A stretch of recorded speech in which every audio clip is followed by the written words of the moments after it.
प्रभु यीशु मसीह के सामर्थी नाम में आप सबों को जय मसीह की।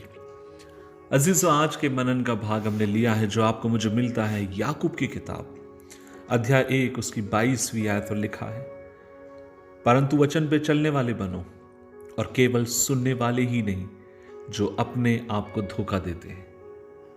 अजीज, उसका मतलब यह है, वचन को सुनने का अर्थ क्या है?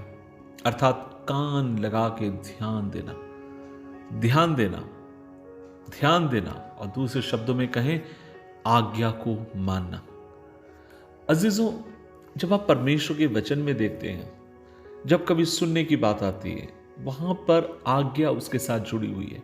और परमेश्वर का वचन आपको मुझे इस बात को स्पष्ट करता है कि हम परमेश्वर के जब वचन को सुनते हैं, तब उसके जो शब्द आपसे मुझसे कहता है, हमें उसको न केवल सुनने की जरूरत है, वरन हमें उसमें कार्य लाने की जरूरत है। अजीजों, कभी कभी परमेश्वर हमें प्रोत्साहित करने के लिए बोलते हैं, कभी कभी परमेश्वर हमें उत्साहित करना चाहते हैं अपने वचन के द्वारा, परिस्थितियों के द्वारा।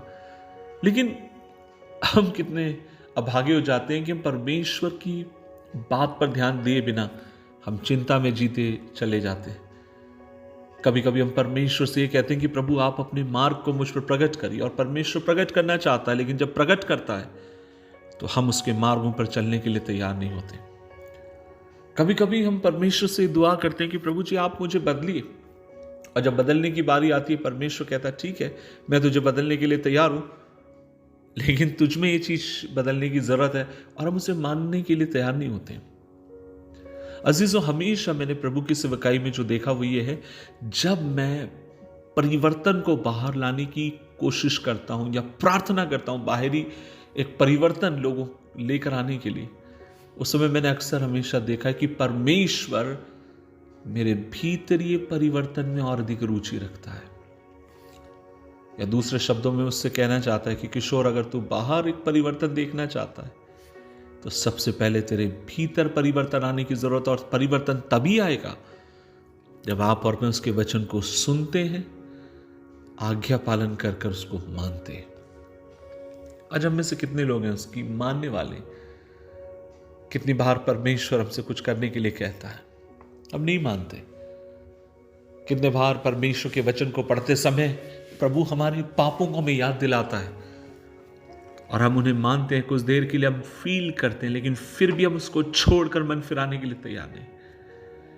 लेकिन आज उस सुबह के समय मेरी परमेश्वर से प्रार्थना है, वह आपको मुझे अनुग्रह दे, हम उसके वचनों को सुने, उस पर कान लगाएं, और ना केवल कान लगाएं वरन अपने जीवन में उन वचनों को लागू करने वाले हों। प्रभु हमारी सहायता करे, प्रभु हमें कृपा प्रदान करे। दुआ करें। प्रभु जी, हम धन्यवाद देते हैं इस दिन के लिए, और प्रभु जी हमने बहुत बार तेरी सुनी अनसुनी कर दी, सुनकर भी परमेश्वर या जानकर भी हम अनजान बने रहते हैं, सुनकर भी हम बेजान बने रहते हैं। लेकिन आज हमारी दुआ है, हमें कृपा दे ताकि हम तेरे वचनों पर चलने वाले हों, जो सुने, जो तेरे वचन में पढ़े, उसके अनुसार जीवन जीने वाले हों। यीशु मसीह के नाम से मांगते हैं, आमीन, आमीन, आमीन।